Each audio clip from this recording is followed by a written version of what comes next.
안녕하세요. 캔들피그와 김합에게 나불대화 시간입니다. 세계 채권 시장의 벤치마크 지표인 미국 10년물 국채금리가 마의 벽이라고 불리는 5%대에 16년 만에 진입하는 일이 벌어졌는데요. 그동안 금리 인하의 기대감을 꺼트리지 않던 월가에서도 이렇게 고금리의 장기화 공포가 현실로 드러나니까 금융시장이 크게 출렁이고 있는 모습을 보이고 있습니다. 그리고 불안한 투자 심리를 단속해야 하는 투자계에서는 애써 아무렇지도 않은 척 온갖 논리를 총동원해가며 표정 관리하느라 정신이 없는 모습을 보이고 있는데요. 지금 상황을 고금리의 정점이라고 표현하면서 지금이 기회라는 의견도 제법 있고요. 도대체 지금 뭐가 어떻게 돌아가고 있는지 한번 들어볼 텐데요. 중요한 부분인 만큼 귀 기울여 들어주시면 좋을 것 같습니다. 반갑습니다, 김하백님. 네, 안녕하세요. 먼저 화면의 그래프에서도 보시는 것처럼 최근 미국 국채금리가 너무 많이 급등해서 지금 세계 금융시장이 난리난 상황입니다. 미국의 10년물 국채금리 같은 경우는 전 세계 시장금리의 기준이 되는 금리인데요. 이게 지금은 잠깐 떨어지긴 했는데 어제 장중 한때 5%를 넘기는 모습을 보이기도 했고요. 20년물, 30년물 같은 경우도 이미 5%를 넘겼거나 5%에 육박해 있는 상황입니다. 그런데 이렇게 미국 국채금리가 5%에 이를 만큼 급등하다 보니, 그러니까 국채에서 수익률이 이렇게 잘 나오다 보니까 이제 위험자산으로 대표되는 주식시장이 최근 많이 흔들리면서 무너지는 모습이 나오고 있는데요. 아무튼 최근 이렇게 국채금리가 많이 오르니까 지금 시장에서 어떤 얘기가 흘러나오고 있냐면, 이 부분은 기대 섞인 이야기이긴 한데 이런 주장이 나오고 있습니다. 어차피 미 연준에서 올리는 기준금리라는 게 기준금리를 통해서 결국은 시장금리를 조절하고 통제하려는 게 목적인데, 근데 지금은 기준금리가 동결되고 있는 상황에서도 이미 국채금리가 전반적으로 충분히 높게 오르고 있는 상황이기 때문에 그만큼 시장에서는 긴축 효과가 강하게 발생하고 있는 거라 여기서 추가적으로 시장에 부담을 줘가면서까지 연준이 굳이 기준금리를 더 올릴 필요가 없다고 하는 겁니다. 그러니까 지금 연준이 이제는 더 이상 금리 인상을 안 할 거라는 그런 이야기가 나오는 거겠죠. 기준금리를 안 올려도 시장금리가 오르니까. 그쵸. 이러다 보니 이제 실제로 현재 미국의 기준금리 방향을 예상하는 CME 그룹의 패드워치를 보더라도 화면의 자료에서도 확인할 수 있는 내용인데, 지금 시장에서는 11월에 있을 미 연준 회의에서 금리 인상이 없을 거라는 전망이 거의 100% 가까이 나오고 있는 상황입니다.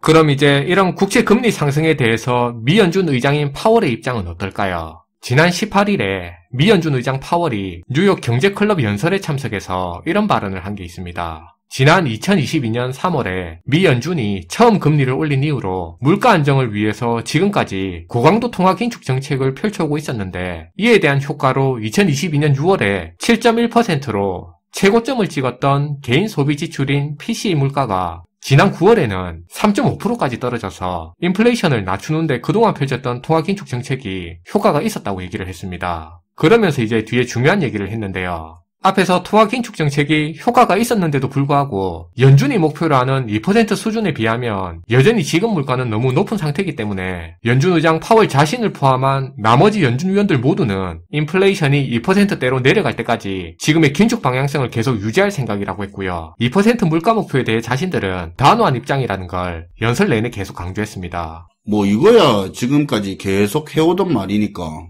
그 말을 증명할 만한 앞으로 연준의 행동이 중요한 거겠죠. 맞아요. 그러면서 또 중요하게 한 말이 있는데, 이게 시장에 가장 임팩트 있게 전해졌는데요. 파월 의장은 지금 이 인플레이션 흐름이 앞으로 얼마나 오랫동안 지속될지 확신할 수 없다고 하면서 앞으로의 경로가 험난하고 시간이 좀 걸릴 것 같다고 했습니다. 이걸 노골적으로 표현을 하자면 인플레이션을 잡는데 어느 정도의 기간이 필요한지 자기도 모르겠다는 식의 이런 이야기를 상황을 회피하는 식으로 말을 해버린 겁니다. 이게 그동안 지속해오던 긴축 기조를 계속 이어간다는 그런 뻔한 경고보다 파월이 모르겠다고 한 이 말이 월가에 있는 빠꼬미들한테는 굉장히 충격적으로 다가왔는데요. 실제로 이 발언이 있고 나서 바로 주식시장이 큰 폭의 하락이 며칠간이나 이어졌습니다.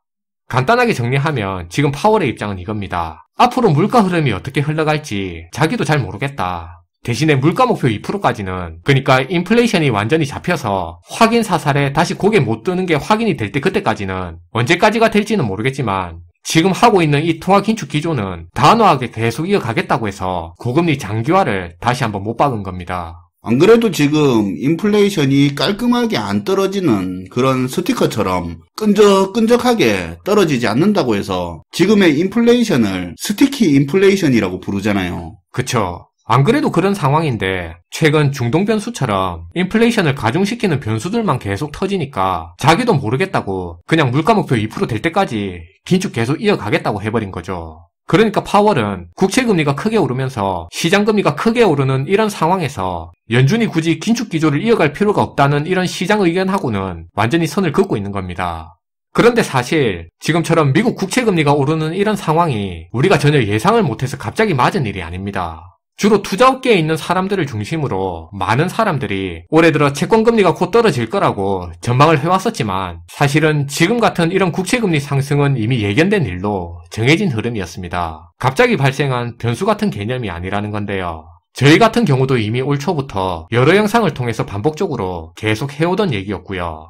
미국 국채가 물론 전 세계 채권 시장에서 여전히 최고의 안전자산인 건 맞지만 그렇다고 하더라도 국채 이자로 1년에 나가야 될 돈만 900조가 넘을 정도로 그 정도로 지금 미국의 국가부채가 이렇게까지 증가한 상황이고 미국 국채에 대한 매력도 자체가 다른 국가들한테 예전만 못한 상태였고요. 그리고 러시아 우크라이나 전쟁에서도 드러났지만 러시아가 각국 중앙은행에 미국채 등 달러 자산 형태로 보관 중이던 외환 보유고가 있었는데 그게 대략 우리 돈으로 420조 원이 넘는 규모라고 알려졌었는데요. 근데 이걸 미국이 경제 제재를 때려서 동결하는 조치를 하면서 달러 자산을 무기화하는 이런 일까지 해버리니까 미국 국채에 대한 신뢰도까지 떨어지는 일이 벌어졌어요.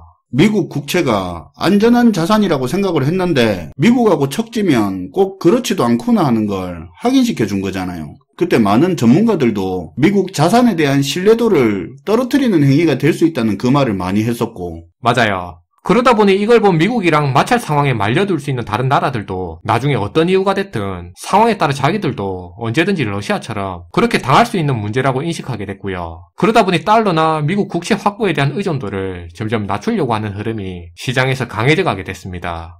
여기에 그동안의 미국 국채의 최대 매수국이었던 중국까지 미국과의 갈등 관계나 환율 방어 등의 이유로 미국채를 계속 파는 상황까지 벌어지게 됐고 우방국인 EU나 일본도 여력이 없다 보니까 최근 미국 국채에 대한 수요도 예전만큼 그렇게 강하지 않은 모습을 보이게 된 겁니다. 게다가 미 연준이 양축 긴축이라는 QT를 통해서 1조 달러 가량의 국채까지 계속 매각하고 있었고요.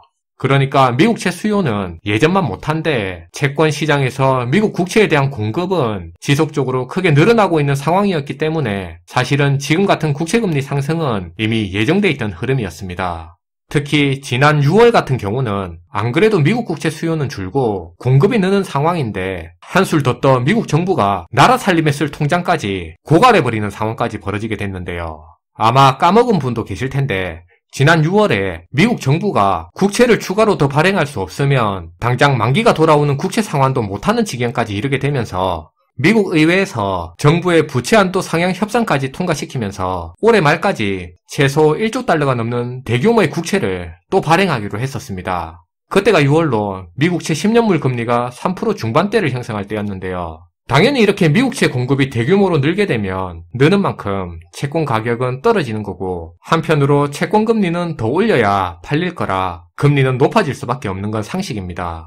당시 JP모건을 포함해 헤지펀드계에서도 채권 공급이 늘어서 채권 금리도 예상보다 훨씬 더 높게 유지되는 일이 생길 가능성이 높다고 분석했는데요. 지난 영상에서 저희가 이 부분도 소개했었습니다. 그리고 이렇게 높아진 국채 금리 때문에 국채가 시중에 자금을 빨아들이면서 자칫하면 금융시장에 자금 경색 위기로 이어질 우려가 있다고 했었어요. 아마 그 당시에 말하던 게 8월부터 채권 시장에 미국 국채 공급 규모가 본격적으로 커질 거라는 그런 전망이 있었죠. 그리고 그로 인한 채권금리 상승 영향은 가을부터 커질 걸로 예측을 했었고요. 그거 6월부터 계속 나왔던 이야기잖아요.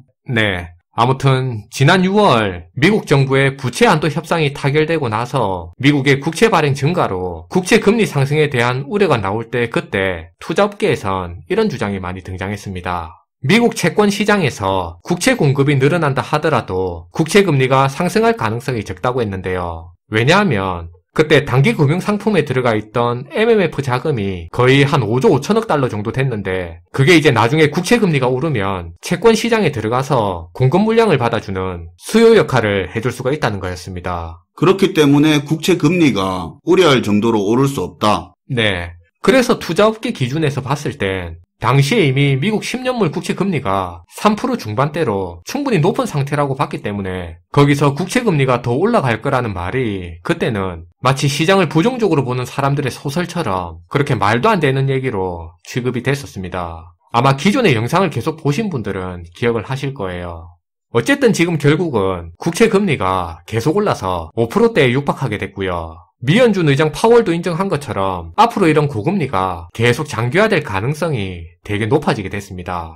그러니까 안 그래도 지금도 이미 국채금리가 높은 수준인데 지금보다 더 높은 상태가 올 거고 그리고 그런 상태가 우리 기대보다 굉장히 오래 유지되면서 높아진 자금 조달 비용의 그 여파가 특히 은행권에 크게 작용하게 될 거고요. 그럼 그게 은행권의 신용 긴축이나 기업이나 가게 자금 경색 문제로까지 이어질 가능성이 되게 커지게 된 겁니다. 이게 저희가 계속 강조했던 부분인데 미국 국채금리가 계속 높아지는 게 채권의 수익률이 높아지면서 주식시장이 상대적으로 외면받는 그런 부분에 집중할 문제가 아니라 당장 은행의 위험도가 커지는 게 중요한 거라고 계속 강조를 했었는데요. 은행의 건전성 악화가 또 시중의 자금 경색으로 같이 이어지는 거고. 그쵸. 지금 말씀하신 그 부분이 JP모건의 다이먼 회장이나 여타 전문가들이 가장 우려하고 강조하는 부분이에요.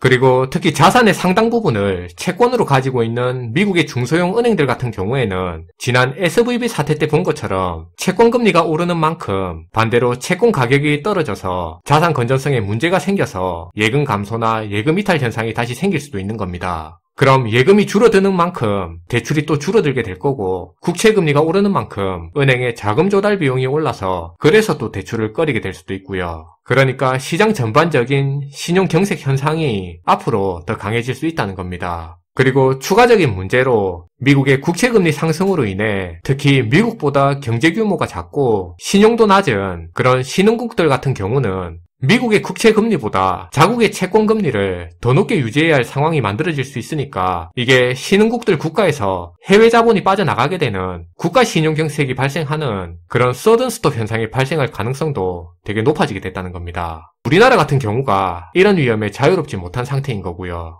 마지막으로 JP모건의 다이먼 회장이 최근 블룸버그와의 인터뷰에서 이런 얘기를 한 게 있습니다. 자기가 작년에 국채금리가 3%대였을 때 5%대까지 올라갈 거라고 하니까 그때 많은 사람들이 진짜 그렇게 생각하냐고 물어서 당시에 자기는 가능하다고 했고 이번에 실제로 5%까지 국채금리가 상승하게 됐습니다. 그러고 이제 다이먼 회장이 지난주에 인도 언론과의 인터뷰를 했는데 거기서 다이먼 회장은 이번에는 국채금리가 7%까지 올라갈 수 있어서 전 세계가 대비해야 된다고 했는데요. 그러니까 이번에도 사람들이 또 작년처럼 똑같이 진짜 그렇게 생각하냐고 물었다는 겁니다. 그래서 이번에도 자기는 가능하다고 본다고 했는데요. 그러면서 이제 마지막에 이런 말을 했습니다. 금리가 3%에서 5%까지 오를 때보다 앞으로 5%에서 7%까지 오를 때가 훨씬 더 고통스러울 거라는 거예요. 그래서 지금은 낙관적으로만 경제를 바라보기보다는 조금이라도 더 방어적인 자세를 가지고 안정을 우선시해야 할 때라는 걸 다시 되새길 필요가 있을 것 같습니다. 네, 오늘도 잘 들었습니다. 김하백님. 네, 감사합니다. 이번에 파월이 그런 말도 했었죠. 지금 미국에서 고용시장이 탄탄하고 소비가 살아나는 것처럼 보이는 게 강한 수요 때문인데 이렇게 여전히 강한 수요가 있다는 건 아직 금리가 충분히 높지 않거나 고금리가 충분히 지속되지 않아서 그런 걸 수도 있다고 했습니다. 유하게 말은 하지만 참 무서운 말인데요. 이렇게 고금리의 장기화가 굳어지고 있는 상황인데도 아직도 투자시장에서는 딱히 의미도 없는 예상보다 조금 높은 수치, 예상보다 잘 나온 수치 몇 개 가지고 침소봉대하면서 우리한테 색안경을 끼우려고 하는데요. 투자에 대한 기대감은 낮추고 현실 경제에 눈을 좀 돌려서 고금리가 우리 각자의 생활에 줄 타격에 대해서 미리 준비할 필요가 있을 것 같습니다. 시청해주셔서 감사하고요. 지금까지 나불대화 시간이었습니다.